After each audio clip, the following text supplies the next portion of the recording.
Hello பட்டோஸ், இன்னைக்கு நம்ம பார்க்க போகிற படம் ஒரு தரமான போலீஸ் இன்வெஸ்டிகேஷன் மூவி. ஒரு பொண்ணை கொடூரமாக கற்பழித்து அவளோட பெண் உறுப்பையை சிதைச்சு கொலை பண்ணியிருப்பாங்க. இந்த மாதிரி பெண்களுக்கு எதிராக நடக்கிற கொலை எல்லாத்தையும் வேற லெவலில் இன்வெஸ்டிகேட் பண்ணி கண்டுபிடிச்சி அவனுக்கு வேற லெவலில் தண்டனையும் கொடுக்குற நம்ம சூப்பர் போலீஸ்க்கு கொடூரமான ஒரு ஃப்ளாஷ்பேக்கே இருக்குது. பாவம் அவரோட தங்கச்சிக்கு சின்ன வயசில் நடந்த ஒரு கொடுமை தான். சரத்குமார், மம்முட்டி, நம்ம அமலா பாலு, ஸ்னேகா அப்படின்னு சூப்பரான ஸ்டார் கேஸ்ட் எல்லாம் நடித்து வேற லெவலில் தரமாக இருக்க படம். இந்த படத்தை எனக்கு சஜஸ்ட் பண்ண நண்பருக்கு மிகப்பெரிய வாழ்த்துக்கள். நண்பர் சொன்னதுக்கப்புறம் தான் இந்த படத்தை பார்த்துட்டு இந்த படத்தோட கதையை போடணும் அப்படின்னு சொல்லிட்டு முடிவெடுத்தேன். இந்த மாதிரி ஏதாவது கிரைம் த்ரில்லர் படம் நண்பா நான் பார்க்க மிஸ் பண்ணிட்டேன், அந்த படத்தோட கதையை கொஞ்சம் சொல்ல முடியுமா அப்படின்னு சொல்லி நீங்கள் நினச்சிங்கன்னா மறக்காமல் அதையும் கமெண்ட்டில் சொல்லுங்கள். இந்த மாதிரி கிரைம் இன்வெஸ்டிகேஷன் படம் எனக்கும் பிடிக்கும் அப்படின்னு நீங்கள் நினச்சிங்கன்னா மறக்காமல் நம்ம வீடியோக்கு ஒரு லைக் போட்டுட்டு அப்படியே நம்ம சேனலை சப்ஸ்கிரைப் பண்ணி வச்சுக்கோங்க. படத்தோட ஃபர்ஸ்ட் சீன்லேயே நம்மளுக்கு சென்ட்ரல் பிரசனை காட்டுறாங்க. அதில் புதுசாக ஒரு ஜெயிலர் ஜாயின் பண்ண வந்தால் பழைய ஜெயிலர் சொல்கிறாரு, இங்கே இருக்க திருமூர்த்தி சாரை மட்டும் நீ அட்ஜஸ்ட் பண்ணி நடந்துக்கோ, என் லைஃபே செட்டில் ஆகிற அளவுக்கு வேறு லெவலில் அவர் கவனிச்சுக்கிட்டாரு அப்படின்னா அபிலாஷ் சார் என்னை அனுப்பியிருக்காருன்னா உங்களுக்கே தெரியும் நான் எந்த அளவுக்கு அவர் கவனிச்சுக்குவேன்னு. வா போய் திருமூர்த்தி சாரை பார்ப்போம் அப்படின்னு அங்கே போனால் மாசான இன்ட்ரோ காட்டி நம்ம திருமூர்த்தின்னு சொல்லி காட்டுறது வேற யாரும் இல்லை, நம்ம வினய் தான். அந்த ஜெயிலர் சொல்கிறாரு, சார் உங்களுக்கு என்ன வேணும்னாலும் என்னைய கேளுங்க சார், அபிலாஷ் சார் செஞ்சு கொடுக்க சொன்னார்னா உனக்கு என்ன வேணுமோ அதை நீ ஏன்ட்ட கேளு, போய் உன் வேலையை மட்டும் நீ பாரு அப்படின்னு அனுப்பி விட்றாரு. அடுத்து ஒரு வயசான அம்மா போலீஸ் ஸ்டேஷனில் வந்து கம்ப்ளைண்ட் கொடுக்குறாங்க. சார் அப்பா அம்மா இல்லாத பொண்ணுங்க சார், 2 பிள்ளைங்களுமே என் பக்கத்து வீட்டில் தான் சார் இருக்கும், எப்பொழுதுமே இந்நேரத்தில் வந்திருக்கோம் சார். அந்த பொண்ணுங்க என்ன பண்ணுறாங்க அப்படின்னு கேட்டால், சார் மூத்தவ வந்து சாப்பாடு டெலிவரி கொடுக்குறா சார், சின்ன பொண்ணு படிச்சுட்டு இருக்கா சார் அப்படின்னு சொல்லி பேசிகிட்டு இருந்தா கரெக்டாக நம்ம இன்ஸ்பெக்டருக்கு ஒரு ஃபோன் வருது. சரி அந்த அம்மாவையும் கூட கூப்பிட்டுட்டு வாங்க அப்படின்னு சொல்லிட்டு ஃபோன் வந்த ஸ்பாட்டுக்கு போய் பார்த்தோம்னா அந்த பொண்ணோட ஸ்கூட்டி அங்கே ஆக்சிடென்ட் ஆகி கீழே கிடக்கு. அந்த பொண்ணுங்களோட வண்டி தான் அப்படின்னு சொல்லி கன்ஃபார்ம் பண்ணிவிட்டு அந்த பொண்ணுங்க எங்கன்னு சொல்லி தேடி பார்த்தா மறுநாள் டிவி மீடியா ஃபுல்லாக பயங்கரமான நியூஸு, கேரளாவையே நடுநடுங்க வைத்த சம்பவம் அப்படின்னு சொல்லிட்டு அந்த பொண்ணோட உடம்பு பக்கத்தில் இருந்த ஒரு காட்டுக்குள்ள ரொம்பவே அலங்கோலமாக கிடச்சிருக்கு. அதே மாதிரி அங்கேருந்து 2 கிலோமீட்டர் தள்ளி அந்த பொண்ணோட தங்கச்சியோட உடம்பும் ரொம்பவே மோசமான நிலையில் கிடச்சிருக்கு. 2 பேரையுமே ஜிஹெச்சுக்கு கூட்டிகிட்டு போயிருக்காங்க. இது பெரிய பிரச்சனையானோடனே நம்ம முதலமைச்சரே தலையிட்டு ஸ்பெஷல் டீம் ஒருத்தரை அமைச்சு அவர்கிட்ட கேஸை ஒப்படைச்சா அவர் கரெக்டாக ஜிஹெச்சுக்கு வராரு. அந்த பாட்டியும் அந்த ஊரோட பிரசிடென்ட்டும் நிற்கிறாங்க. சார் பொண்ணுங்களோட நிலைமை ரொம்ப மோசமாக இருக்கா சார், பிழைக்கிறதே கஷ்டம்னு சொல்லி சொல்கிறாங்க சார் அப்படின்னு சொல்லிட்டா இவர் கேட்டுக்கிட்டே உள்ளே போய் அந்த பொண்ணுங்களோட நிலைமையை பார்த்துட்டு அந்த பொண்ணுங்களை அப்படியே 3 தடவை தோளில் தட்டி கொடுக்குற மாதிரி காமிக்கிறாங்க. அது நம்ம மம்முட்டி தான். ஒரே நாளில் அவங்க யாருன்னு சொல்லி கண்டுபிடிச்சி அந்த 4 பேரை அரெஸ்ட் பண்ணால் அதில் ஒருத்தன் ஒரு பெரிய கோடீஸ்வரரோட பையன். என்ன நடந்துச்சுன்னு சொல்லி சொல்லுங்கடான்னு காமிச்சா அப்படியே நம்மளுக்கு ஃப்ளாஷ்பேக்கை காட்டுறாங்க. இவன் வந்து அந்த பொண்ணை பார்த்தோன்னே எனக்கு ஏதோ தோணுச்சு சார், நான் கேட்டேன், அவள் ஒத்துக்க மாட்டேன்னு சொல்லிட்டு அசிங்கமாக திட்டிட்டு போயிட்டா, அதனால தான் கடுப்பில் இப்படி செஞ்சுட்டேன்னா அந்த பொண்ணுங்க ஸ்கூட்டியில் வரும்போது வேனை வச்சு இடித்து அங்கே தள்ளி விட்டுட்டு 2 பொண்ணுங்களையுமே வேனில் ஏற்றிட்டு அவங்க அக்காவை வேன்லேயே வச்சு கொடூரமாக சிதைச்சிட்டாங்க. ஏண்டா அந்த பொண்ணோட தங்கச்சி என்னடா பண்ணுச்சு, அது சின்ன பிள்ளடா அப்படின்னு அந்த இன்ஸ்பெக்டர் சொன்னா. சார் தங்கச்சி கூட வரும் நாங்கள் என்ன கனவா கண்டோம், கூட வந்துச்சு கிடச்சிச்சு அப்படின்னா டென்ஷனாக அந்த இன்ஸ்பெக்டர் அடிக்க போனா, சார் எங்களுக்கு சட்டம் தெரியும், அப்படியெல்லாம் நீங்கள் என் மேலே கையை வைக்க முடியாது, எங்கள் அப்பா யாருன்னு தெரியும்ல அப்படின்னு சொன்னோன்னே மம்முட்டி கையை வைக்காதீங்க, அதான் அவர் சொல்கிறார்ல என்ன சட்டமும் தெரியும்னு சொல்லிட்டு கூட்டிகிட்டு போய் அந்த பொண்ணுங்க இறந்த இடத்த காமிச்சு எவிடன்ஸ் கலெக்ட் பண்ணுங்க, கிளம்புங்க அப்படின்னு அனுப்பி வைக்கிறாரு. அங்கே கூட்டிகிட்டு போனால் ப்ரெஸ்ஸு மீடியாலேருந்து மொத்த கூட்டமும் குமிஞ்சிருக்கு. அங்கே அந்த பையனோட அப்பாவும் வந்து நிற்கிறாரு. கரெக்டாக இவங்க எந்த ஸ்பாட்டில் என்ன நடந்துச்சு அப்படின்னு சொல்லி விசாரிச்சுட்டு இருக்கும்போது அவங்க அப்பா பக்கத்தில் இருக்க இன்ஸ்பெக்டரு ஃபோன் அடிச்சு இங்கே பையன் பக்கத்தில் இருக்க இன்ஸ்பெக்டர்கிட்ட கொடுத்து பேச சொல்லுவாங்க. பேச சொன்னால், மகனே நீ எந்த வகையிலையும் கவலைப்படாத, நம்மளை மீறி இவங்க எதுவும் நீ பண்ண முடியாது, நான் பார்த்துக்கிறேன்டா, அப்பா இருக்கேன்டா அப்படின்னு சொன்னோன்னே கொடுங்க சார் மீதியை நான் பேசிக்கிறேன் அப்படின்னு சொல்லி ஃபோனை வாங்கிட்டு, தம்பி கவலைப்படாத, இது உங்கள் அப்பா அந்த இன்ஸ்பெக்டர் எல்லாரும் சேர்ந்து நடத்துகிற நாடகம் தான், ஒன்றும் பிரச்சனை இல்லை, நான் சொல்கிற மாதிரி மட்டும் கேளு, அங்கேருந்து அவங்கள தள்ளி விட்டுட்டு தப்பிச்சு நீ காட்டுக்குள்ளே ஓடிடு, மீதி எல்லாத்தையும் உங்கள் அப்பாவும் நானும் பார்த்துக்குறோம் அப்படின்னு சொன்னால் இது தாண்டா நேரம்னு சொல்லிட்டு அந்த 4 பேரும் போலீஸை தள்ளி விட்டுட்டு காட்டுக்குள்ளே ஓடுறாங்க. அப்படியே ஜீப்பில் உட்காந்து வேடிக்கை பார்த்துட்டு இருந்த நம்ம மம்முட்டி சார் கண்ணை எடுத்து டப்புன்னு 4 பேரையும் ஸ்பாட்லேயே சுட்டு கொன்றுறாரு. போலீஸு மக்கள் எல்லாம் ஆரவாரமாக சந்தோஷமாக கொண்டாடுது. ஆனால் இப்படி சட்டத்தை கையில் எடுத்துகிட்டு போலீஸ் இப்படி என்கவுண்டர் பண்ணக்கூடாது அப்படின்னு இவர் மேலே விசாரணை கமிஷனும் வைக்கிறாங்க. அந்த விசாரணை கமிஷன் வச்சே தீரணும்னு சொல்கிறது யாருன்னு பார்த்தீங்கன்னா நம்ம ஏடிஜிபி, அதே மாதிரி ஹோம் செக்ரட்டரியாக இருக்க நம்ம ஸ்னேகா முதலமைச்சர்கிட்ட உட்காந்து பேசுகிறாங்க. இவர் மேலே என்கொயரி கமிஷன் வச்சு இதுக்கு ஒரு ஸ்பெஷல் ஆஃபீஸரை, அதுவும் லேடிஸாக தான் அப்பாயிண்ட் பண்ணணும் அப்படின்னு சொல்லும்போது அங்கே வர லேடிஸ் ஆஃபீஸர் தான் பார்த்தீங்கன்னா நம்ம அமலாபால். இந்த மாதிரி நம்ம கிறிஸ்டோஃபர் பண்ணுறது இது ஒன்றும் ஃபஸ்ட் டைம் கிடையாது. ஆனால் இதுவே கண்டினியூ ஆகக்கூடாது. அவரை பற்றின full enquiry commission report fair and டிரான்ஸ்பரண்ட்டாக இருக்கணும் அப்படின்னு சொல்லிட்டு அமலாபால்கிட்ட ஒப்படைச்சா மொத்த போலீஸ் டீமையும் கூப்பிட்டு அவங்க கேட்குறாங்க, எனக்கு கிறிஸ்டோஃபரோட ஹிஸ்ட்ரி தெரிஞ்சுக்கணும். அப்படின்னா தான் அவரோட ரிப்போர்ட்டை நம்ம கிளியராக கொடுக்க முடியும்னு சொன்னால் இதுக்கு கொஞ்சம் வருஷத்துக்கு முன்னாடி போகணும் அப்படின்னு அவரோட ஃப்ளாஷ்பேக்கை ஒரு போலீஸ் ஆஃபீஸர் சொல்ல ஆரம்பிக்கிறாரு. என்னென்னு பார்த்தீங்கன்னா, அங்கே ஒரு ஊரில் பயங்கரமான கலவரம் நடக்குது. ஊரே அங்கங்கே நெருப்பு பிடிச்சி எரிஞ்சா அந்த டயத்தில் 2 பேர் ஊருக்கு ஒதுக்குப்புறமாக இருக்க வீட்டில் இது தாண்டா நம்மளுக்கு நேரம், இதை விட்டால் நம்மளுக்கு சரியான நேரம் அமையாது அப்படின்னு சொல்லிட்டு கதவை தட்டினா, யாருன்னு கேட்டால் அண்ணன் தாம்மா வர சொன்னார், கொஞ்சம் கதவை தரங்க அப்படின்னு சொன்ன உடனே அந்த லேடியும் கதவை திறக்கிறாங்க. இவங்க 2 பேரும் உள்ளே போய் அந்த அம்மாவை ஒருத்தர் அடித்து கீழே தள்ளிட்டா, உள்ளுக்குள்ள அவங்க பொண்ணு இருக்குது. அந்த பொண்ணை அங்கேயே கொடூரமாக ரேப் பண்ணிடுறாங்க. பண்ணிவிட்டு கதவை சாத்திட்டு வெளியே வரும்போது பார்த்தீங்கன்னா கரெக்டாக அவங்க அப்பா வந்துடுறாரு. வந்த உடனே அவரையும் மல்லு கட்டி அடித்து அந்த வீட்டுக்குள்ளே தூக்கி போட்டுட்டு அந்த வீட்டை அப்படியே கொளுத்தியும் விட்டுறாங்க. கொளுத்தி விட்டுட்டு நேராக இங்கே கலவரம் நடக்கிறதுனால இங்கே இருக்க மக்கள் எல்லாத்தையும் பாதுகாப்பாக வேற ஒரு இடத்துக்கு ஷிஃப்ட் பண்ணிகிட்டு இருந்தா, அங்கே இருக்க ஸ்பெஷல் ஆஃபீஸர் தான் பார்த்தீங்கன்னா Vetrivel IPS, encounter specialist, straight forward அப்படின்னு நம்ம மாசா சரத்குமாரை காமிச்சா, இவங்க 2 பேரும் கூட்டத்தோட கூட்டமாக வந்து எங்கள் வீடு எரிஞ்சு போச்சு சார் அப்படின்னு சொன்னோன்னே, சரி வரிசையில் நிற்க வை, ஒவ்வொரு ஆளாக அனுப்பிவிடு அப்படின்னு சொல்லிட்டு இருக்கும்போது அங்கே ஒருத்தன் கத்தி எடுத்துட்டு கரெக்டாக இவங்களை வெட்டுறதுக்கு தப்புனா நம்ம வெற்றிவேல் IPS அவனை அப்படியே தூக்கி சுற்றி நிப்பாட்டிட்டு, எதுக்குடா இவங்களை வெட்ட வர, யாரா நீ அப்படின்னு கேட்கும்போது, என் பேர் கிறிஸ்டோஃபர் அப்படின்னு சொன்னால் என்னாச்சு, இவங்களை எதுக்கு கொல்ல வரேன்னு சொல்லி சொல்லும்போது கரெக்டாக நம்மளுக்கு நடந்ததை காமிக்கிறாங்க. இவன் கரெக்டாக அங்கே வரும்போது இவங்க 2 பேரும் போயிடுவாங்க. வீடு எரிஞ்சிட்ருக்கேன்னு உள்ளுக்குள்ளே காப்பாற்றலான்னு எட்டி பார்த்தா அவங்களோட தங்கச்சி உள்ள ட்ரெஸ் இல்லாமல் எரிஞ்சுக்கிட்டு இருக்கதை பார்த்தோன்னே இவனுக்கு நடந்தது என்னங்கிறது தெரிஞ்சிருச்சு.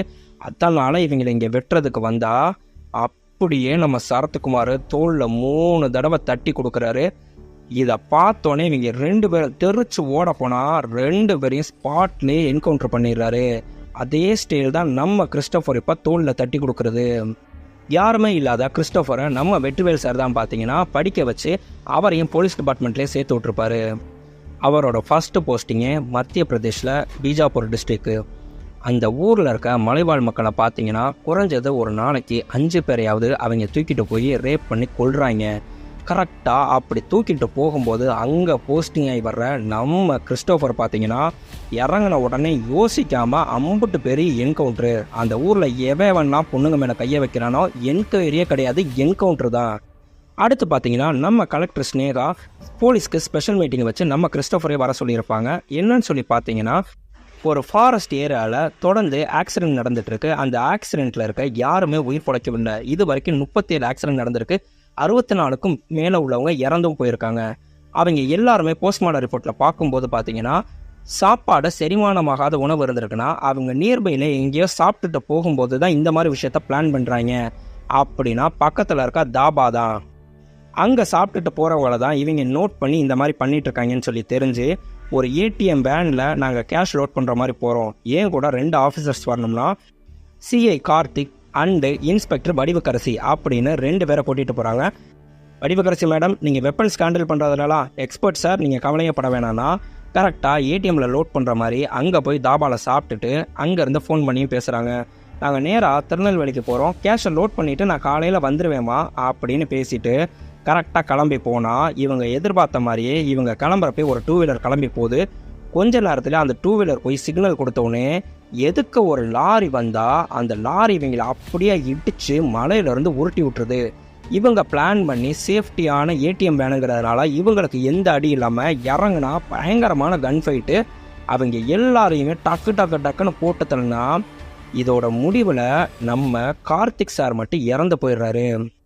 அவரை அடக்கம் பண்ணுறதுக்கு அங்கே எல்லாரும் போய் உட்காந்துருக்கும் போது பார்த்தீங்கன்னா இவர் இன்டர்காஸ்ட் மேரேஜுங்கிறதுனால இவங்களோட பொண்ணை அவங்க வீட்டில் ஏற்றுக்க மாட்டாங்க. அதனால் இந்த பொண்ணை என்ன பண்ண போகிறோம்னே தெரியலை அப்படின்னு சொல்லும்போது அந்த பொண்ணை ஒருத்தர் கூட்டிகிட்டு வந்து இங்கே நம்ம கிறிஸ்டோஃபர்ட்ட விட்டா அந்த பொண்ணை அப்படியே கட்டி பிடிச்சிட்டு கண்ணு கலங்குறாரு. நம்ம ஸ்னேகா சொல்கிறாங்க, நான் கிறிஸ்டோஃபரை அந்தளவுக்கு கருணையோட ஒரு ரூபத்தில் பார்த்ததே கிடையாது. அன்னைக்கு தான் நான் முதல் தடவை பார்த்தேன். ஆனால் கல்யாணத்துக்கு எந்த வகையிலுமே ஃபிட் இல்லாத நம்ம கிறிஸ்டோஃபரை நான் கல்யாணம் பண்ணிக்கணும்னு சொல்லி வற்புறுத்தி தான் பார்த்தீங்கன்னா கல்யாண ஏற்பாடே பண்ணினேன் அப்படின்னு சொன்னால் மிகப்பெரிய கோடீஸ்வரர், பெரிய பிஸ்னஸ் மேக்னட்டாக இருக்க நம்ம ஸ்னேகாவோட அப்பா பார்த்தீங்கன்னா கல்யாணம் கிராண்டாக பண்ணி வச்சோம்னா அன்னைக்கு நம்ம ஸ்னேகாவோட தம்பி அப்பா கொஞ்சம் வெளியே வேலை இருக்குது நான் போயிட்டு வரேன் அப்படின்னு சொல்லிட்டு கிளம்புறாரு. கிளம்பி கொஞ்ச நேரத்துலேயே பார்த்தீங்கன்னா நம்ம ஸ்னேகாவும் மம்முட்டியும் ரூமில் உட்காந்துருக்கும்போது நம்ம ஸ்னேகாவுக்கு ஒரு ஃபோன் வருது. ஃபோனில் பேசுகிறது இன்ஸ்பெக்டர் அபிலாஷ். மேடம், பக்கத்தில் இருக்க ரிசார்ட்டில் கொக்கைன் பார்ட்டி நடக்கிறதா கேள்விப்பட்டு அங்கே போய் அரெஸ்ட் பண்ணோம். அதில் இருந்தது உங்கள் தம்பி, ஒன்றுமே தெரியாத அப்பாவியாக இருக்க ஒரு 12 பொண்ணுங்க அப்படின்னு சொன்னேன்னே இவங்க டக்குனு இவருக்கு தெரியாமல் வேகமாக கீழே இறங்கி, அபிலாஷ் தயவுசெய்து எந்த ஆக்ஷன் எடுத்துறாதீங்க, இந்த அப்பாட்ட ஃபோனை கொடுக்குறேன், நீங்கள் அப்பாட்ட பேசுங்கன்னு சொல்லிட்டு அவர்கிட்ட ஃபோனை கொடுத்தா ஒன்றும் பிரச்சனை இல்லை, உடனே நான் அங்கே கிளம்பி வரேன், அந்த பொண்ணுங்க எல்லாத்துக்குமே நம்ம செட்டில்மெண்ட் பண்ணி அனுப்பிடலாம் அப்படின்னு நேராக போய் அந்த பொண்ணுங்க எல்லாத்துக்குமே தலைக்கு 12,000 ரூபா கொடுத்து அவங்கள அங்கேருந்து அனுப்பியும் விட்டுட்டு இந்த கேஸை ஒன்றும் இல்லாமல் அவர் மூடி மறைச்சிட்டாரு. இந்த விஷயத்த நம்ம அபிலாஷ் சார் இங்கே நம்ம அமலாபால்கிட்ட சொல்லிட்டு இருக்காரு. சார், இதுக்கப்புறம் எப்படி சார் என்னால் உங்களுக்கு சல்யூட் அடிக்க முடியும்னா, நீ இதை விட மோசமான ஆளுக்கெல்லாம் சல்யூட் அடிச்சுட்டு தாமா இருக்க. Hierarchy is hierarchy. அதனால் எனக்கு நீ சல்யூட் அடிக்கிறத என்னைக்கு நீ பாட்டக்கூடாது. இந்த விஷயம் தெரிஞ்ச உடனே என்னோட க்ளோஸ் ஃப்ரெண்டு கிறிஸ்டோஃபரு என்கிட்ட பேசுகிறதையும் நீ பாட்டிட்டான். ஆனால் மறுபடியும் கொஞ்சம் வருஷம் கழிச்சு ஒரு 3 பொண்ணுங்க காணா போன கேஸை க்ரைம் பிரான்ச்சுக்கு மாறும்போது அவன் என்னை சந்திக்க வேண்டியது வந்துச்சு. அப்படிங்கும்போது அந்த 3 பொண்ணுங்களோட கேஸ் டீட்டெயில்ஸையும் கொடுக்குறாரு. அதில் இருக்க ஒரு பொண்ணோட ஃபோட்டோவை பார்த்தா அந்த அம்மா பொண்ணும் நம்ம ஸ்னேகா வீட்டில் வேலை செஞ்சவங்க. அவங்க அம்மா அந்த பொண்ணையே வேலை செய்ய சொன்னோம்னா, ஏம்மா எனக்கு பரீட்சை இருக்குமா, நான் படிக்கணும்னு சொன்னால் அங்கே வர நம்ம மம்முட்டி, உங்களால் என்ன செய்ய முடியுமோ செய்யுங்க, அந்த பொண்ணு பரீட்சை இருக்குங்கிறால போய் படிக்கட்டும், நீ போய் படிமா அப்படின்னு சொல்லியிருப்பாரு. அது அவருக்கு ஞாபகம் வரும். நம்ம கிறிஸ்டோஃபர் கிளம்பி அந்த அம்மா வீட்டுக்கு வந்தால் அவர்கள் அப்படியே அழுதுட்டு, சார் இப்போ தான் சார் எனக்கு ஒரு நம்பிக்கையே வந்திருக்கு, கண்டிப்பாக என் பொண்ணை நீங்கள் கண்டுபிடிச்சி கொடுத்துருவீங்கன்னு சொல்லிட்டு. ஆமாம், உங்கள் பொண்ணுக்கு வீட்டில் முதலாளியில் எந்த அளவுக்கு நடந்துக்கிட்டாங்க அப்படின்னு கேட்டால், நம்ம ஸ்னேகா தம்பி பேர் செபஸ்டியனு. செபஸ்டியன் சார் ரொம்பவே நல்லா பார்த்துக்கிட்டார் சார், ஸ்கூல் ஃபீஸ்லேருந்து எல்லாமே அவர் தான் சார் கட்டினார் செஞ்சார் அப்படின்னோடனே ஓகே ரைட்டு அப்படின்ட்டு அன்னைக்கு நைட்டு அபிலாஷை கூப்பிட்டு உன்கிட்ட பேசணும்னு சொல்லிட்டு வர சொன்னால், நீ அன்னைக்கு செபஸ்டியனை காப்பாற்றினதுக்கப்புறம் அவன் பேரில் ஏதாவது கிரிமினல் கேஸ் ரெக்கார்டு ஏதாவது வந்திருக்கா அப்படின்னு சொன்னால், இல்லையே, எனக்கு தெரிஞ்ச அப்படி எதுவும் வரலையே. ஏன், எதுக்காக கேட்குற? நீ ஃபோட்டோ எடுத்து பார்த்தியே அந்த பொண்ணு. ஆமாம், அந்த பொண்ணு செபஸ்டியனோட க்ரஷரில் கொஞ்ச நாள் பார்ட் டைமாக வேலை பார்த்துட்டு இருந்துச்சு. அவங்க அம்மா கொஞ்சம் வருஷமாகவே அவங்க வீட்டில் வேலை செஞ்சுட்டு இருந்தாங்க. நீ இந்த 3 பொண்ணுங்களுக்கும் ஒன்று சம்மந்தமே இல்லை அப்படின்னு தானே உனக்கு ஒரு ஸ்டேட்மெண்ட் கிடச்சிச்சு. ஆமாம், கண்டிப்பாக. ஆனால் இந்த 3 பொண்ணுங்களுக்கும் சம்மந்தப்பட்ட ஒரு ஆள், ஒரு செக்ஸ் மேனியா, அவனை பற்றி நீ விசாரிச்சியா அப்படின்னு சொன்னால், நீ என்ன சொல்ல வர, நீ யாரை காமிக்கிற? நம்ம செபஸ்டியனோட க்ரஷரில் வெறி தலைக்கு ஏறி அவன் வளர்த்த நாயவே க்ரஷரில் தூக்கி போட்டு கொண்டிருக்கான். அதை அங்கே வேலை பார்த்த 4 பேர் பார்த்துருக்காங்க. அதில் ஒருத்தன் பத்திரிக்கையில் இருக்க தம்பிக்கு இந்த விஷயத்த சொன்னதுனால பத்திரிக்கையில் அன்னைக்கு ரிலீஸ் ஆக இருந்த 3000 காப்பீஸையும் அவங்க அப்பா சாக்கோ காசு கொடுத்து வாங்கியிருக்காரு. அவனுக்கு 2 லட்ச ரூபாய் பணமும் கொடுத்துருக்காரு. இதுக்கான பேங்க் டிரான்சாக்ஷன் எவிடன்ஸு எல்லாமே என்கிட்ட இருக்குது. இதுக்கு என்ன சம்மந்தம் கிறிஸ்டி அப்படின்னு கேட்டால், உன்னைய மாதிரி ஆட்கள் இருக்கிறதுனால தான் அபிலாஷ் போலீஸ் டிபார்ட்மெண்ட் மேலே மக்களுக்கு இருக்க மரியாதையே போயிடுச்சுன்னு மறுநாள் காலையில் மொத்த போலீஸ் டீமோடையும் நம்ம செபஸ்டியனோட க்ரஷருக்கு போகிறாரு. அங்கே பார்த்தீங்கன்னா க்ரஷரில் சிலை செஞ்சிருந்தா சிலையை பூரா அடித்து உடைக்குது போலீஸ் டீமு. மொத்த ஃபாரன்சிக் டீமும் அங்கே இறங்கி வந்தால் இவரை அப்படியே அரெஸ்ட் பண்ணால் அந்த சிலைக்கு உள்ளேருந்து பொண்ணுங்களோட முடி கிடைக்குது. சார் கன்ஃபார்ம் சார், ஹியூமன் முடி தான், ஹியூமன் ஃப்ரெஷ் இதாக இருக்குது அப்படின்னு சொன்னால் அங்கே ஒருத்தனை கூப்பிட்டுட்டு வந்து காமிக்கிறாரு. இவன் எல்லா உண்மையை சொல்லிட்டான் அப்படின்னா நம்மளுக்கு அப்படியே ஃப்ளாஷ்பேக்கை காட்டுறாங்க. பொண்ணை கொன்று இவன் தூக்கிட்டு போய் அந்த க்ரஷரில் போட்டால் கரெக்டாக அதை ஒரு வேலைக்காரன் பார்த்துருவான். இந்த விஷயத்தை இப்படியே நீ மறந்துட்டேன்னா உன் உயிர் மிஞ்சும், இல்லை நீயும் க்ரஷருக்குள்ளே போக வேண்டியது வரும் அப்படின்னு சொன்னால் இவன் எல்லா உண்மையும் இங்கே போலீஸ்கிட்ட சொல்லிட்டா இவரை தூக்கி அரெஸ்ட் பண்ணி கூட்டிகிட்டு போயிட்டாங்க. இங்கே ஸ்னேகா வந்து நம்ம கிறிஸ்டோஃபர்கிட்ட கெஞ்சுறாங்க, உங்களுக்கு தெரியும் நம்ம உறவுகளோட பாசம் என்ன அப்படிங்கிறது, அதனால் நீங்கள் புரிஞ்சுக்குவீங்கன்னு சொல்லி நினைக்கிறேன் அப்படின்னு சொல்லும்போது கரெக்டாக அவர் மாமனார் வராரு. என்ன உன்னை என் பொண்ணுக்கு கல்யாணம் பண்ணி வச்சதுக்கு காரணமே பின்னாடி இருக்க ஐபிஎஸ் அந்த 3 எழுத்து என்னைக்காவது எனக்கு பயன்படும் அப்படின்னு சொல்லி நினச்சதான். இப்போ நீ அரெஸ்ட் பண்ணி போட்டால் என் பையன் உள்ளே இருந்துருவான்னு நினைக்கிறியா? நாளைக்கு என் வக்கீல் அவனை வெளியே எடுத்துருவா, அதுக்கப்புறம் உன் கணக்கை நான் பார்த்துக்கிறேன் அப்படின்னு கோவமா அங்கே கிளம்பி போனால் நம்ம வக்கீல் அபிலாஷை கூப்பிட்டு சொல்கிறாரு, ஒன்றும் இல்லை, நம்ம செபாஸ்டியனுக்கு ஒரு சைக்காலஜிக்கல் ப்ராப்ளம் இருக்குது, திடீர்னு அவர் வந்து பவுன்ஸ் ஆயிடுவார், டென்ஷன் ஆகிடுவார், அவர் ட்ரக்ஸ் யூஸ் பண்ணுறது அதுக்கு காரணம் அப்படின்னு சொல்லிட்டு மெடிக்கல் ரிப்போர்ட் எல்லாமே நான் ஒப்படைச்சிட்றேன்.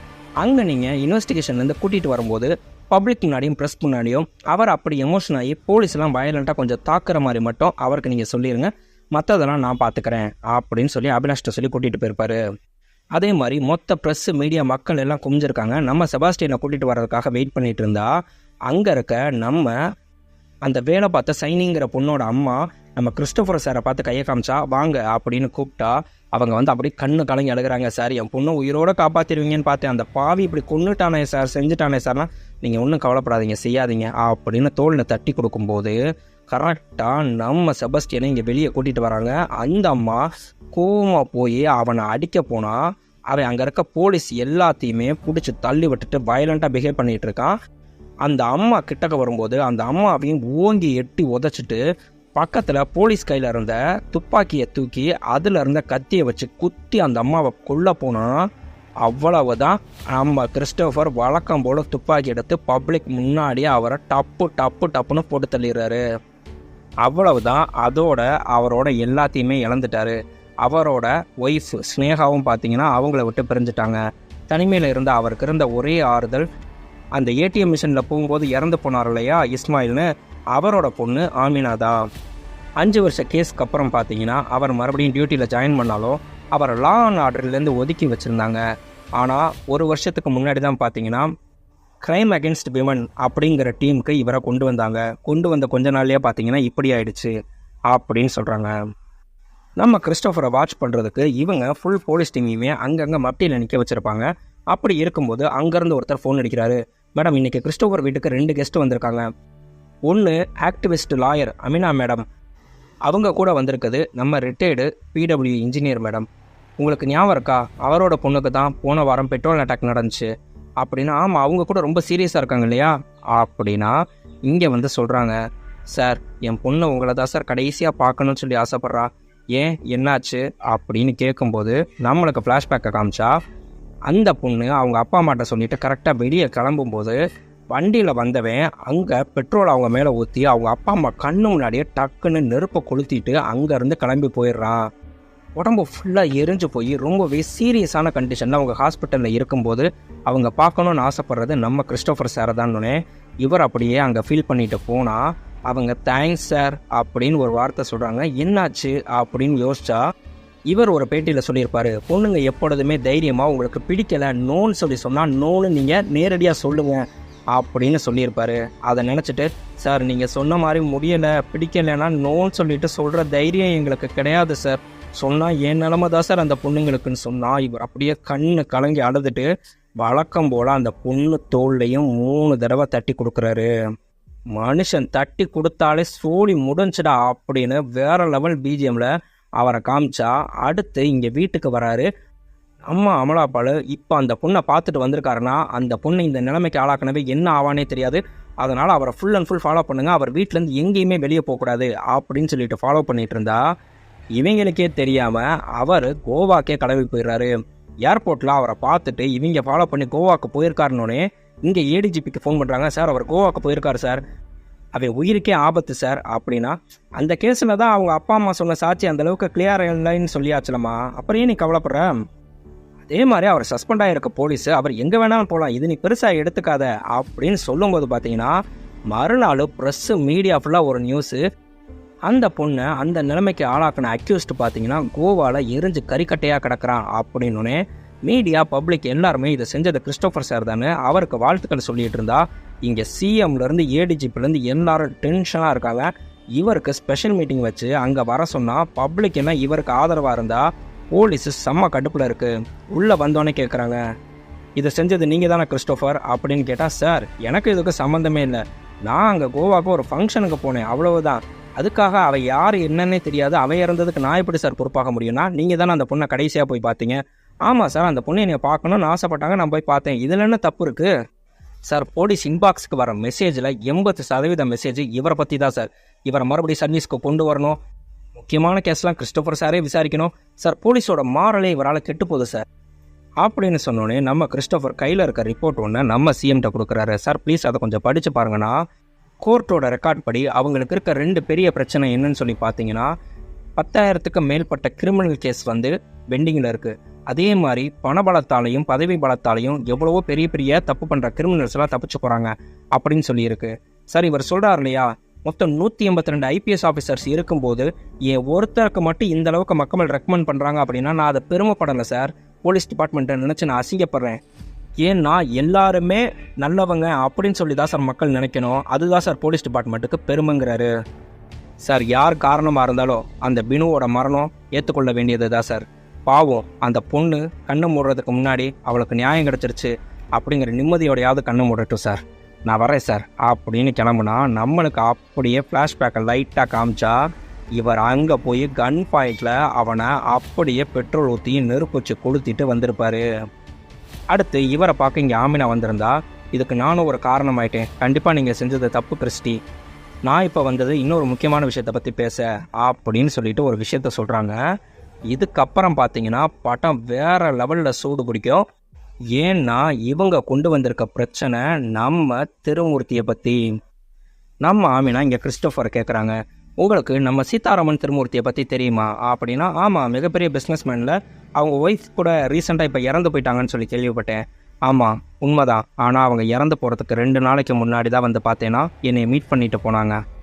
அவங்க சொன்ன விஷயத்தை கேட்டு நான் அப்படியே ஷாக் ஆகிட்டேன் அப்படின்னு சொன்னால், நம்மளுக்கு அப்படியே அந்த ஃப்ளாஷ்பேக் போனால், உங்களை நான் மீட் பண்ணணும்னு சொல்லி நினச்சது இதுதான் சேஃபஸ்ட் பிளேஸு, என் ஹஸ்பண்டுக்கு வேறு எங்கே மீட் பண்ணாலும் தெரிஞ்சிடும், ஹெர்பல் கம்பெனி அப்படின்னு சொல்லிட்டு டன்னா கொக்கைனை இம்போர்ட் எக்ஸ்போர்ட் பண்ணிகிட்ருக்காரு. அதோட முக்கியமானது என்னென்னா, 2 மாதத்துக்கு முன்னாடி எங்கள் அப்பா இறந்து போயிட்டாரு அப்படின்னு காமிச்சோம்னா, அவங்க அப்பா இறந்தது ஒரு ஆக்சிடெண்ட்டு அப்படின்னு சொல்லுவார். நம்ம அஸ்வினி திருமூர்த்தி கேட்பாங்க, இது ஆக்சிடெண்ட்டா, இது ஆக்சிடெண்ட்னு சொல்லி மட்டுமே நினச்சிட்டு நீ பேசாமல் இரு, நான் உன்னையும் இழக்கிறதுக்கு விரும்பலை, பிகாஸ் ஐ லவ் யூமா அப்படின்னு சொன்னால், அஸ்வினி மிரண்டு போய் இந்த விஷயத்தை எல்லாத்தையும் இங்கே சொல்கிறாங்க. என்னோடய சொத்து ஸ்டாக்ஸ் எல்லாத்தையுமே ஒரு ட்ரஸ்ட்டுக்கு மாற்றணும், அதே மாதிரி அவர்கிட்டருந்து எனக்கு எப்படியாவது டைவர்ஸ் வேணும், அவரோட ஸ்கேம் எல்லாத்தையுமே எனக்கு தெரிஞ்ச அளவுக்கு இந்த பென்ட்ரைவில் ஏற்றிருக்கேன், அந்த டீட்டெயில்ஸ் எல்லாத்தையும் நீங்கள் செக் பண்ணி பாருங்கள், ப்ளீஸ் முடிஞ்ச அளவுக்கு சீக்கிரம் இதுக்கு ஆக்ஷன் எடுங்க, என்னைய காப்பாற்றணும்னு வேண்டிக்கங்க. இந்த விஷயத்த அவங்க என்கிட்ட பேசிட்டு போய் 2 நாள்லேயே பார்த்தீங்கன்னா அவங்க இறந்து போயிட்டாங்க கிறிஸ்டோஃபர். எனக்கு என்னமோ அவங்களோட டெத்தில் சந்தேகம் இருக்குது, நீ அதை கொஞ்சம் விசாரிச்சு என்னன்னு சொல்லி சொல்கிறியா அப்படின்ட்டு நான் இப்போ மறையூர் போகிறேன் சிபியை பார்க்குறதுக்காக அப்படின்னு சொல்லிட்டு அங்கேருந்து கிளம்புறாங்க. இவர் நேராக அந்த போஸ்ட்மார்ட்டம் பண்ண டாக்டரை மீட் பண்ண வராரு. அந்த அஸ்வினி திருமூர்த்தி தானே சொல்கிறீங்க, ஒன்றும் இல்லை, நார்மல் தான், அவங்களுக்கு ஹை பிபி இருந்துச்சு, அவங்க கரெக்டான நேரத்தில் டேப்லெட்ஸ் மெடிசின் எடுத்துக்கல, அதனால செரிப்ரல் டேமேஜாக இறந்துருக்காங்க, அவ்வளவுதான், வேறு சஸ்பிஷியஸாக இல்லையே அப்படின்னு சொன்னால், இல்லை அவங்க ஸ்கின்னு பார்த்தீங்க அப்படின்னு சொன்னோம்னா கொண்டு வரும்போது நல்லா செர்ரி ரெட்டில் இருந்துச்சு அப்படின்னு சொல்கிறாங்க. அதே மாதிரி அவங்களோட ரூமு ஜன்னல் எப்பொழுதுமே ஏசிங்கிறதுனால பூட்டியிருக்கும், ஆனால் அவங்கள தூக்கிட்டு வரும்போது அவங்க ஜன்னல் திறந்துருந்துச்சு அப்படின்னு அங்கேருந்த வேலைக்காரன் கன்ஃபார்ம் பண்ணியிருக்கான். ஸோ அவங்க இறந்து போகிறதுக்கு கார்பன் மோனாக்சைடு ஏசி வழியாக கொடுத்துருக்க வாய்ப்பு இருக்குது அப்படின்னு சொன்னால், நம்ம டாக்டர் அப்படியே ஒரு மாதிரி படபடன்னு பதறாரு.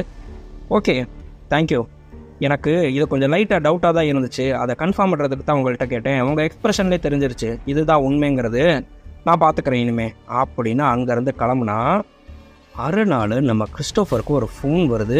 அவர் பதறி அடித்து அங்கே போய் பார்த்தோம்னா 200 அடி பள்ளத்தில் நம்ம ஆமினாவோட டெட் பாடி கிடச்சிருக்கு. போஸ்ட்மார்ட்டம் முடிஞ்சிருச்சு, நான் டாக்டர்கிட்ட பேசணும் அப்படின்னு சொல்லி நம்ம கிறிஸ்டோஃபர் வந்தால், சார் ப்ரூட்டலுங்கிற வார்த்தையெல்லாம் ரொம்ப கம்மி சார், என்னோட 27 வருஷ சர்வீஸில் இவ்வளோ ஒரு கொடூரத்தை நான் பார்த்ததே கிடையாது சார், கொடூரமான ரேப் சார், அதே மாதிரி அந்த பிளேஸை ஒரு கூர்மையான ஆயுதத்தை வச்சு சிதைச்சிருக்காங்க சார் அப்படின்னு சொல்லிட்டு டாக்டரே கண்ணு கலங்குறாரு.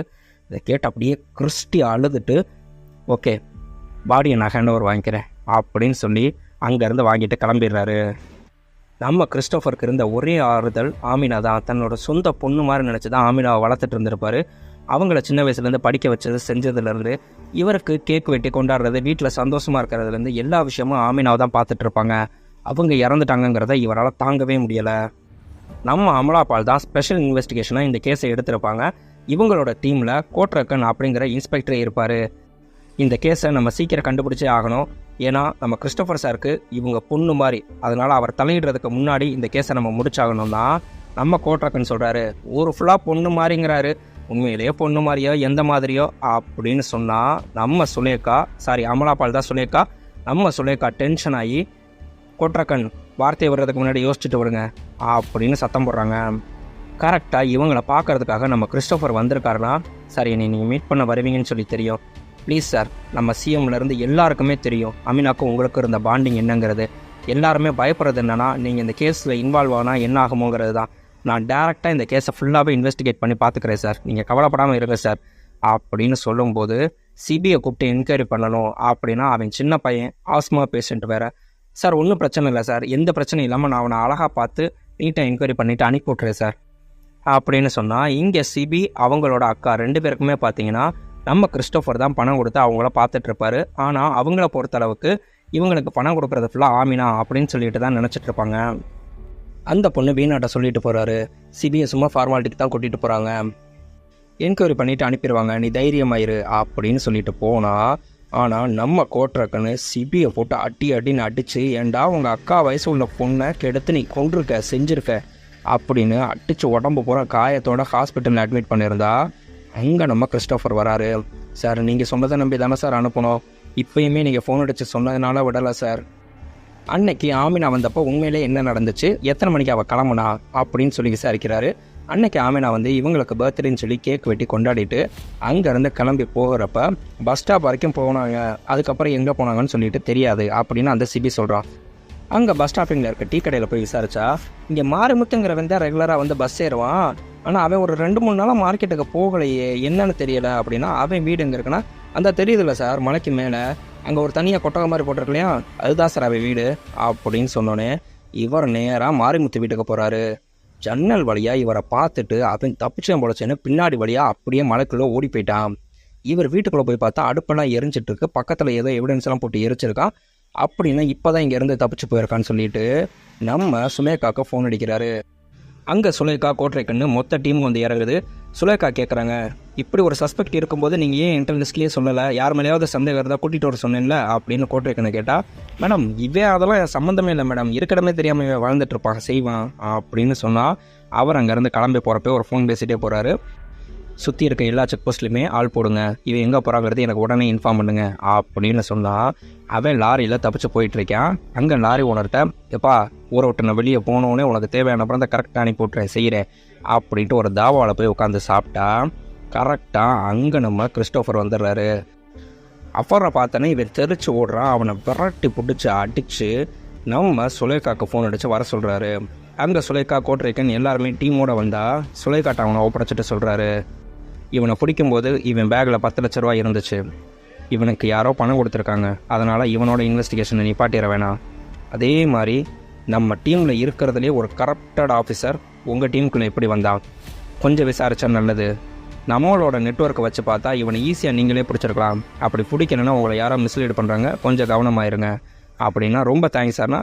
தேங்க்ஸ் எனக்கு சொல்ல வேண்டியதில்லை, இந்த ஏரியா எஸ்பி வடிவுக்கரசி என்னோட பழைய ஃப்ரெண்டு, அவங்களுக்கு தான் நீங்கள் கூப்பிட்டு ஸ்பெஷலாக தேங்க்ஸ் சொல்லணும் அப்படின்னு சொல்கிறாங்க. அடுத்து பார்த்தீங்கன்னா நம்ம கோட்ரைக்குன்னு இங்கே ஒருத்தரை பார்க்க வர்றாரு. மறையூரில் நடந்த கொலைகேஸ் விஷயமா உன்னை விசாரிக்க வரணும். அவன் பேக்கில் 10 லட்ச ரூபா பணம் இருந்துச்சு, அதில் இருந்த பேங்க் ஸ்லிப்பை வச்சு பார்த்தா அந்த பணத்தை அக்கௌண்ட்டில் தான் எடுத்திருக்காங்கன்னு வந்திருக்கு அப்படின்னா, சார் என்னோட 10 லட்ச ரூபா பணம் போன வாரமே தொலைஞ்சு போச்சு அப்படின்னு சொல்லிட்டு நான் கம்ப்ளைண்ட் பண்ணியிருக்கேன், அதோட எஃப்ஐஆர் காப்பி இந்த இருக்குது சார், நீங்கள் பாருங்கள் அப்படின்னு சொல்லிட்டு வீட்டுக்குள்ளே வாங்க சார்னு கூட்டிகிட்டு போனால் 2 பேரும் ஒன்றா உட்காந்து தண்ணி அடிக்கிறாங்க. நான் நினச்சேன் இவன் இந்த மாதிரி ஏதாவது பண்ணிடக்கூடாதுங்கிறதுக்காகத்தான் இவனுக்கு 10 லட்ச ரூபாயை பேக்கில் வச்சுட்டு எடுத்துகிட்டு போன்னு சொல்லி சொல்கிறதுக்கு முன்னாடியே நான் போலீஸ் ஸ்டேஷனில் போய் கம்ப்ளைண்ட் பண்ணிட்டு வந்தேன். அதே சமயத்தில் இவனும் அங்கே தான் இருந்தான்னு சொல்லிட்டு டவர் லொக்கேஷனில் இவன் தான் மாட்டுவான், அவன் இன்னும் உண்மையை ஒத்துக்கலை, அதனால் ஒன்றும் பிரச்சனை இல்லை அப்படின்னு சொன்னால், இல்லை ஒரு 2 நாள் கழிச்சு அவனை உண்மையை ஒத்துக்க சொல்லியிருக்கேன். இந்த கேஸை நான் கரெக்டாக சுலேகாவை மிஸ்லீட் பண்ணி கொண்டு போயிட்டு இருந்தேன். ஆனால் எப்போ இந்த கிறிஸ்டோஃபர் உள்ளே நுழைஞ்சானோ உள்ளே வந்த உடனே இவனை பிடிச்சிட்டான். அதான் இங்கே பிரச்சனை அப்படின்னா அந்த பாதாள சுரேஷுங்கிறவன் இவருக்கு ஐடியா கொடுக்குறான். இந்த டயத்தில் நீங்கள் பிரச்சனையிலேருந்து தப்பிக்கணும்னா நீங்கள் கிறிஸ்டோஃபரோட ஐடியாவை தான் கையில் எடுக்கணும். நீங்களும் பேர் வாங்கிடலாம். என்னன்னு கேட்டிங்கன்னா அவனை என்கவுண்டரில் போட்டு தள்ளிடுங்க. போட்டு தள்ளிட்டு தப்பிக்க பார்த்தா சுட்டுட்டேன் அப்படின்னீங்கன்னா நீங்களும் ஒரு ரேபிஸ்ட்டை கொன்னீங்க அப்படின்ட்டு டிவி நியூஸில் ஃபேமஸ் ஆயிடுவீங்கன்னா ரைட்டு இது நல்ல ஐடியாவாக இருக்கேன்னு அவனை வழக்கம் போல் கூட்டிகிட்டு போகிறப்ப வண்டியை நிப்பாட்டிட்டு டே இறங்கடா இறங்கி போடா அப்படின்னு சொன்னால் கரெக்டாக அவன் தப்பிச்சு ஓடுறான். இவர் கன் எடுத்து சுட போனால் இவரை சுற்றி பயங்கரமாக கன்னு டக்குன்னு ஷார்ட் ஆனா அவர் கன்னை போட்டுட்டு அப்படியே உட்காந்துடுறாரு. தப்பிச்சு போன மாரிமுத்தையும் தட்டி தூக்கி அவரோட கண்ட்ரோலில் எடுத்து வச்சுட்டு அங்கே சுலேகாவை வர சொல்கிறாரு. வர சொன்னால் அங்கே இருக்கிறது எஸ்பி வடிவுக்கரசி. உள்ளே வந்து பார்த்தா நம்ம மாரிமுத்தை தூக்கில் மாட்டி கரெக்டாக நிப்பாட்டி வச்சுருக்காங்க. அதே மாதிரி பக்கத்தில் இருக்க கிறிஸ்டோஃபரை பார்த்துட்டு சார் ஏன் சார் எல்லாத்தையும் நான் பார்த்துக்கிறேன்னு சொன்னேன்ல சார் அப்படின்னு கேட்டா, ஏம்மா நீ தான் பார்த்துக்கிறேன்னு சொல்லி சொன்னேன், சிபியோட நிலைமை என்னாச்சு அப்படின்னா, இல்லை சார் எனக்கு தெரியாது சார், அது எனக்கு தெரியாமல் நடந்துருச்சு சாரி சார் அப்படின்னு சொன்னால், அன்னைக்கு ஆமினாக்கு என்ன நடந்துச்சுன்னு சொல்லி தெரியுமா அப்படின்னு சொன்னால் நம்மளுக்கு அன்னைக்கு ஃப்ளாஷ்பேக்கை காட்டுறாங்க. ஆமினா நடந்து வரும்போது அவங்க தலையில் ஓங்கி அடிச்சுட்டு அவங்கள அங்கேருந்து காட்டுக்குள்ளே தூக்கிட்டு போய் கொடூரமாக ரேப் பண்ணது இல்லாமல் அவங்களோட பெண்ணுறுப்பையை கல்லாலேயே அடித்து சதைச்சிருவான். இந்த கொடூரமான விஷயத்தை இவனை செய்ய சொன்னது ஒரு மிகப்பெரிய அக்யூஸ்ட் பாதாள சுரேஷுங்கிறவன் 10 லட்ச ரூபா பணம் கொடுத்து. அவனுக்கும் கோட்ரக்கனுக்கும் மிகப்பெரிய டீலிங்கே இருக்குது. ஆனால் அவ்வளோ பெரிய அக்யூஸ்ட் கோட்ரக்கன் உன் டீமுக்கு எப்படி வந்தான்னு தெரியுமா? இவங்களுக்கு பின்னாடி இருக்க mastermind Thirumurthy, Sitaraman Thirumurthy. CBI ஏன் மறுபடியும் வெளியே விட்டாங்கன்னு சொல்லி தெரியுமா? இங்கே பாரு அவங்க அக்கா நைனா பேசின வீடியோ அப்படின்னு காமிச்சா, சார் அவர் என் தம்பியை சும்மா ஒன்றும் விடலை சார், என்னை டெய்லிக்கு வர சொல்லி அவர் விருப்பப்பட்ட மாதிரிலாம் நான் இருக்கணும்னு சொல்லிட்டு என்னை டெய்லிக்கு டார்ச்சர் பண்ணுறாரு சார். ஒருவேளை நான் இல்லாமையே போயிட்டா இந்த விஷயம் உங்களுக்கு தெரியாமையே போயிடக்கூடாதுங்கிறதுக்காக உங்களுக்கு வீடியோ எடுத்து அனுப்புனேன் சார் அப்படின்னு சொன்னால், இந்த வீடியோவை உன்கிட்ட ஒப்படைக்கிறேன். உன்னோட சபார்டினேட் அந்த கோட்டைக்கனை ஏதாவது உன்னால் பண்ண முடியும்னு சொல்லி சொல்கிறியா? இந்த விஷயம் வெளியே வந்தால் சிபிஐ காப்பாற்றுறதுக்காக அவங்க அக்கா படி போட்டிருக்கா செஞ்சுருக்கா அப்படின்னு சொல்லிட்டு டிபார்ட்மெண்ட் எந்த எல்லைக்கு வேணாலும் போகும் டிபார்ட்மெண்ட்டோட பேரை காப்பாற்றுறதுக்காக. என்ன கூடிய சீக்கிரம் ஒன்றை இவளுக்கு பைத்தியம் பிடிக்கும், இல்லை தூக்கு மாட்டி தற்கொலை பண்ணிக்குவா. அதான் நம்ம பிளட்டி சிஸ்டம். நீ சொல்லு, இவனை நான் கூட்டிகிட்டு போகிறேன், ஆக்ஷன் எடுத்து நான் எல்லாத்தையும் கரெக்டாக நடத்துவேன் சார் அப்படின்னா நீ இவனை இங்கேருந்து கூட்டிகிட்டு போ. இல்லை சார் என்னால் முடியாது அப்படின்னு நீ ஒத்துக்கிட்டேன்னா இவனை இங்கேயே என்கிட்ட விட்டுட்டு போயிரு அப்படின்னா, சார் நான் ஒத்துக்கிறேன், என்னால் ஒரு லெவலுக்கு மேலே சிஸ்டமை மீறி எதுவும் பண்ண முடியாது அப்படின்னு சொன்ன செகண்டுக்கு நம்ம மாரிமுத்தை ஒரே உதச்சி அவர் அங்கேயே தூக்கில் தொங்க விட்டுறாரு.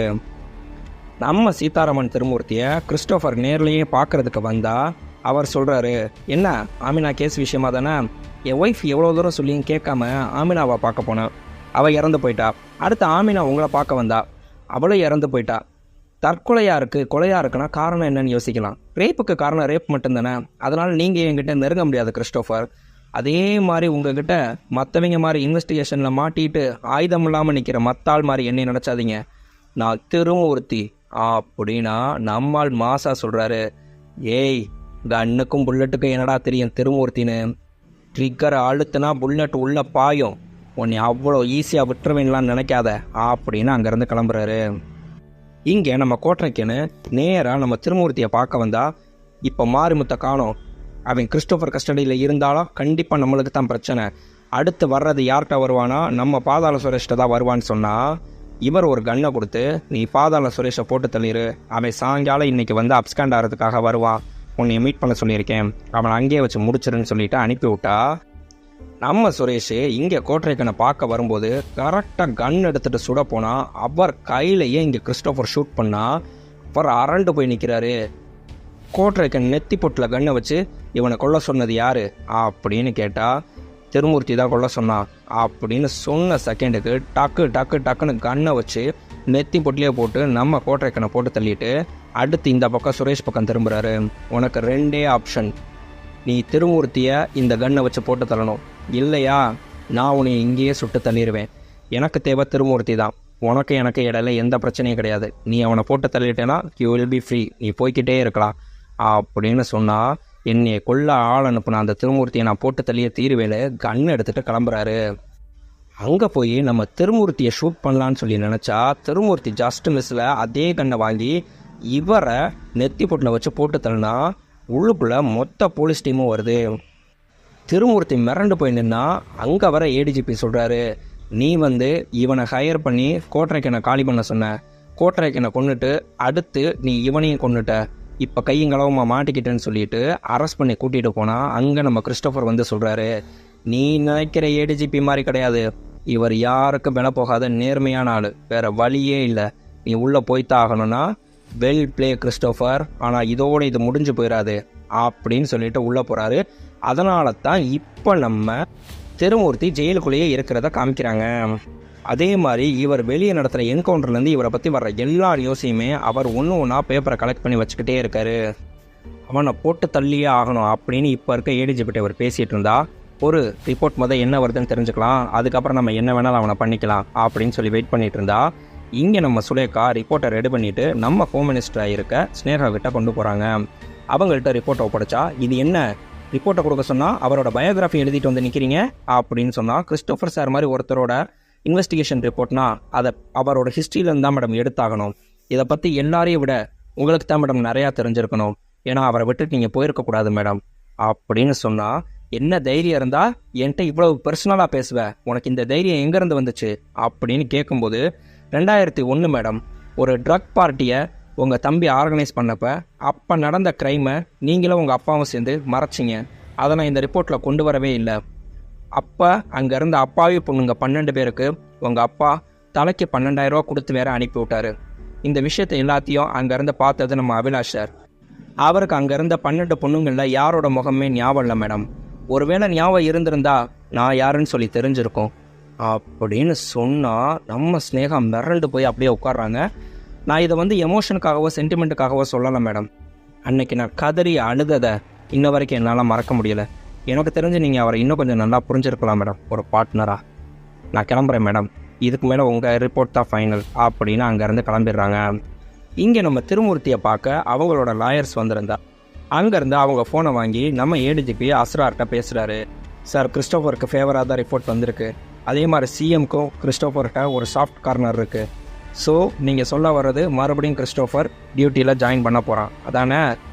நம்ம கிறிஸ்டோஃபரோட ஒய்ஃப்க்கு இத்தனை நாள் இருந்த வைராக்கியம் இப்போ ஏதோ போயிடுச்சுன்னு நினைக்கிறேன், லக்கி ஃபெல்லோ, நான் பார்த்துக்கிறேன் அப்படின்னா இங்கே இருக்க லாயர் சொல்கிறாங்க, சார் நம்மளுக்கு கிறிஸ்டோஃபரை போட்டு தர்றதுக்கு வெளியேருந்து யாரையும் ஹையர் பண்ண வேணாம், நீங்கள் உள்ளக்குள்ள மணிகண்டன் ஒருத்தரை பார்த்து வச்சுருக்கீங்க இல்லையா, அவனை பற்றி விசாரித்தேன், அவனே ஓகேவா இருப்பான்னு சொல்லி தோணுது அப்படின்னு சொன்னோடனே நம்ம ஜெயிலர் சார்ஜிட்ட சொல்கிறாரு, மணிகண்டன் எங்கே கேட்குறனோ அங்கே நம்ம லாயரை விட்டு பணம் கொடுக்க சொல்லிடுங்க, அடுத்து நம்ம என்ன பண்ணணும்னு பார்த்துக்கலாம், நீங்கள் கொஞ்சம் வெளியே இருங்க, நான் பேசணும் அப்படின்னு சொல்லி நம்ம ஜெயிலரை அனுப்பி விட்டுட்டு இங்கே வக்கீல்கிட்ட சொல்கிறாரு, நான் கிறிஸ்டோஃபரை முடிக்கிறதுக்கு முன்னாடி அவன் வழியால் துண்டிக்கணும், அதுக்கு நான் சொல்கிறத மட்டும் செய்யுங்க அப்படின்னு ஒரு ஐடியா மட்டும் சொல்கிறாரு.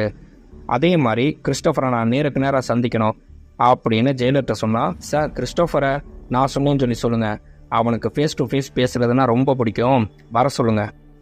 நம்ம கிறிஸ்டோஃபர் இங்கே ஜெயிலுக்கு வந்தால், ஆமி நான் இறந்த உடனே நீங்கள் என்னை பார்க்க வந்தப்பயே எனக்கு தெரிஞ்சு போச்சு நீங்கள் எந்த அளவுக்கு சென்டிமெண்ட்டுன்னு, உங்களோட பாஸ்ட்டை திருப்பி பார்த்தாலே தெரியும், உங்களுக்கு பிடிச்சவங்க யாராவது இறந்து போயிட்டாங்கன்னா நீங்கள் எந்த அளவுக்கு அன்ஸ்டேபிள் ஆகுறீங்க அப்படின்ட்டு.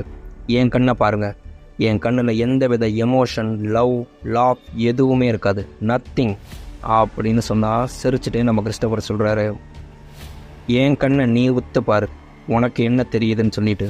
அப்படின்னா அவரோட கண்ணை ஒரு நிமிஷம் கூட நம்மளால் பார்க்க முடியாமல் டக்குன்னு இது பண்ணால் என் கண்ணில் தெரியுதா, நான் யாரையும் காத்து அருள்ற அவதாரமூர்த்தி இல்லை, சம்ஹாரம் மட்டுமே பண்ண தெரிஞ்ச சம்ஹாரமூர்த்தி, ஜாக்கிரதையாயிரு அப்படின்னு அங்கேருந்து வெளியே கிளம்புறாரு. வெளியே கிளம்பி கரெக்டாக வண்டி எடுக்க போகும்போது பார்த்தீங்கன்னா நம்ம ஸ்னேகா இவங்களுக்கு ஒரு மெயில் அனுப்பியிருப்பாங்க, வாழ்க்கையில் நிறையா விஷயத்த இழந்தாச்சு, இழந்த விஷயத்தெல்லாம் மறுபடியும் கொண்டு வர முடியுமான்னு கேட்டால் எனக்கு தெரியலை, ஆனால் உங்களை நான் புரிஞ்சிருக்கணுமோ அப்படின்னு எனக்கு தோணுது, இதுக்கப்புறம் ஒரு நல்ல ஃப்ரெண்டாக வெல்விஷராக எப்போனாலும் நான் உங்கள்கிட்ட பேசணும்னு சொல்லி தோணுச்சுன்னா நான் உங்களுக்கு ஃபோன் பண்ணுறேன், ரெஸ்பான்ஸ் பண்ணுங்கள், அதே மாதிரி உங்களுக்கும் தோணுச்சுன்னா நீங்களே எனக்கு கால் பண்ணுங்கள் அப்படின்னு சொல்லி அனுப்பியிருந்தா இவர் சந்தோஷமாக ஓகேன்ட்டு நினச்சிட்டு வண்டி எடுக்க போகிறப்ப டக்குன்னு சுதாரிக்கிறாரு. இவன் சொன்னதை இவன் இப்போ தானே சொன்னான் உங்களுக்கு பிடிச்சவங்களுக்கு ஏதாவது ஒன்றுனா அப்படின்ட்டு. அப்போ அடுத்த டார்கெட் இவ தான் நினச்சிட்டு உடனே ஃபோன் அடிக்கிறாரு. எங்கே இருக்க அப்படின்னு கேட்டால், நான் வீட்டில் தான் இருக்கேன்னா, வீட்டில் ஏறி வேறு எங்கேயும் போயிடாத, நான் உடனே வரேன் அப்படின்னு சொல்லிட்டு டக்குன்னு வண்டி எடுக்கிறாரு. ஒரு செகண்ட் மறுபடியும் யோசிச்சுட்டு திருப்பிட்டு ஃபோன் அடித்தோம்னா அவங்க ஃபோன் ரிங் போயிட்டே இருக்கு. அட்டன் பண்ணவே இல்லை. அயர்ந்து போய் இங்கே நேராக வீட்டுக்கு வராரு. வீட்டுக்குள்ளே வந்தோடனே மாடியில் இருக்காங்களான்னு கேட்டுட்டு போகும்போதே முகத்தில் கர்ச்சிப்பை கட்டிட்டு கதவை உடைச்சிட்டு உள்ளே போனால் அவங்க அப்படியே மயங்கி கிடக்காங்க. அதே மாதிரியே பார்த்தீங்கன்னா உடம்பெல்லாம் செவந்து போயிருக்கு. அதே கார்பன் மோனாக்சைடு மூலயமா நம்ம ஸ்னேகாவையும் கொண்டுட்டாங்க. இஷ்யூ வேறு லெவலில் பெருசாகுது. ப்ரெஸ்ஸு மீடியா ஃபுல்லாக இதை பற்றி சிஎம்கிட்ட கேட்டால், சார் இதுக்கும் திருமூர்த்திக்கு சம்மந்தம் இருக்குன்னு சொல்லிட்டு விசாரணை பண்ணணுங்கிறாங்க. ஏன்னா விசாரணையை பற்றிலாம் எனக்கு தெரியாது. அதே மாதிரி கிறிஸ்டோஃபர் சாருக்கு இதுக்கு சம்மந்தமான இல்லை, அவருக்கு இதுக்கு சம்மந்தம் கிடையாது. அவர் இப்போ புதுசாக ஏடிஜிபியாக இங்கே ஜாயின் பண்ண போகிறாரு அப்படின்னு சொன்னால், நம்மளால் ஏடிஜிபியாக ப்ரொமோஷன் கிடச்சி யூனிஃபார்மை போட்டுட்டு நேராக பார்க்க வர்றது இங்கே நம்ம திருமூர்த்தியை தான். இங்கே ஜெயிலர்கிட்ட திருமூர்த்தி சொல்லுவார், அந்த மணிகண்டன் சொன்ன இடத்துல கேஷ் கொடுத்தாச்சு, நீ அவனை வச்சு கிறிஸ்டோஃபரை முடிக்க சொல்லிடு அப்படின்னு சொன்னோன்னே, ஓகே சார் ஒன்றும் பிரச்சனை இல்லை நான் பார்த்துக்கிறேன்னு அந்த ஜெயிலர் ஃபோன் அடிச்சு, ஏய் டி பிளாக்ல இருக்க மணிகண்டனை உடனே வர சொல்லு அப்படின்னு சொன்னால், கரெக்டாக நம்மளுக்கு கதவு திறக்குது. உள்ளே வர்றது யாருன்னு பார்த்தா நம்ம மம்முட்டி தான். நீ சொன்ன இல்லையா ஒரு சேஃபஸ்ட் பிளேஸில் தான் நான் இருக்கேன்னு சொல்லிட்டு, உண்மைதான், நீ என்னோட சேஃபஸ்ட் பிளேஸில் தான் இருக்க அப்படின்னு நம்ம கிறிஸ்டோஃபர் சொன்னால், அப்போ தான் நம்மளுக்கு காமிக்கிறாங்க ஜெயிலராக இருக்க சாஜி நம்மளுக்கு சின்ன வயசில் ஆமினா இறந்தப்ப ஆமினாவை அழுதுகிட்டே கூட்டிகிட்டு வந்து கிறிஸ்டோஃபர்கிட்ட ஒப்படைச்சதே அவர் தான். நம்ம ஜெயிலரும் கிறிஸ்டோஃபரோட ஆளுன்னு சொல்லி தெரிஞ்ச உடனே டக்குன்னு நம்ம சாஜியை தள்ளி விட்டு அவரோட கன்னை எடுத்து கிறிஸ்டோஃபரை ஷூட் பண்ண போனால், கண்ணை திருப்பிட்டு பிடுங்கி ஒரே அடித்து அங்கேயே வச்சு நம்ம திருமூர்த்தியை டக்குன்னு ஷூட் பண்ணி ஸ்பாட்லேயே போட்டு தள்ளிடுறாரு. நம்ம சாஜி, சார் கன்னை என்கிட்ட கொடுங்க சார், என் ஆமினாக்காக இதை நான் செஞ்சதாக இருக்கட்டும் சார், நான் பார்த்துக்கிறேன் சார், நீங்கள் போங்க சார், வெளியே நம்ம அபிலாஷ் சார் எல்லாத்தையும் உங்களுக்கு பார்த்துக்குவார் சார் அப்படின்னு சொன்னால், நம்ம அபிலாஷ் நேராக சிஎம்கிட்ட போய் சொல்கிறாரு, சார் ஜெயிலில் நடந்த பிரச்சனையில் திருமூர்த்தி நம்ம ஜெயில் வார்டனோட கன்னை பிடுங்கி அவரை ஷூட் பண்ண பார்த்தா, தற்காப்புக்காக அவர் அந்த கன்னை வச்சு அவரை ஷூட் பண்ணிட்டாரு, அதான உங்கள் ஃபைனல் ரிப்போர்ட் அப்படின்னு சிஎம் சொன்னால், சார் அதுதான் சார் உண்மையிலேயே நடந்துச்சு அப்படின்னு அபிலாஷ் அங்கே சொல்கிறாரு. சிஎம் சொல்கிறாரு, சில உண்மைகள் எழுதப்பட்டவை, அதை தெரிஞ்சுக்கங்க, கிளம்புங்க அப்படின்னா சில வாரங்களுக்கு அப்புறம் அப்படின்னு சொல்லிட்டு நம்மளுக்கு இங்கே மறுபடியும் நம்ம கிறிஸ்டோஃபரை காமிச்சா, ஃபஸ்ட்டு சீனில் நம்மளுக்கு காமிச்சாங்க இல்லையா அக்கா தங்கச்சி 2 பேரை ரேப் பண்ண மாதிரி, அதில் அக்கா இறந்து போயிருப்பாங்க, தங்கச்சியை இவர் மறுபடியும் தத்தெடுத்து அங்கேருந்து கூட்டிகிட்டு போகிறாரு. அவங்க கேட்குறாங்க, சார் பாப்பாவை ஹாஸ்டல்லையே தங்க வைக்க போகிறீங்க அப்படின்னா, இல்லைங்க என் வீட்டில் என் பிள்ளையா அவள் என் கூட தான் வளர போகிறான், நீங்கள் கவலைப்படாமல் இருங்கன்னு அந்த அம்மாட்ட சொல்லிவிட்டு இங்கே பாப்பாவை கூட்டிகிட்டு போகிறதோட நம்மளுக்கு இந்த படம் முடியுது. ஓகே ஃப்ரெண்ட்ஸ், இந்த படத்தை பற்றி உங்களோட கருத்து என்னங்கிறத மறக்காமல் கமெண்ட்டில் சொல்லுங்கள். இந்த மாதிரி க்ரைம் த்ரில்லர் படம் உங்களுக்கு பிடிக்கும்னா, ஏதாவது ஒரு படம் நான் பார்க்காம மிஸ் பண்ணிட்டேன் நண்பா, அந்த படத்தோட கதை கேட்டால் நல்லாயிருக்கும்னு தோணுச்சுன்னா மறக்காமல் அது என்ன படங்கிறத கமெண்ட்டில் சொல்லுங்கள். முடிஞ்ச அளவுக்கு நம்ம வீடியோ போட ட்ரை பண்ணுவோம். இந்த வீடியோ பிடிச்சிருந்துச்சுன்னா மறக்காமல் நம்ம வீடியோக்கு ஒரு லைக்கும் போட்டுருங்க நண்பா. அப்படியே அந்த சப்ஸ்கிரைபையும் தட்டி விட்டுருங்க. மறுபடியும் அடுத்த ஒரு நல்ல வீடியோவில் உங்களை நான் சந்திக்கிறேன். பாய்.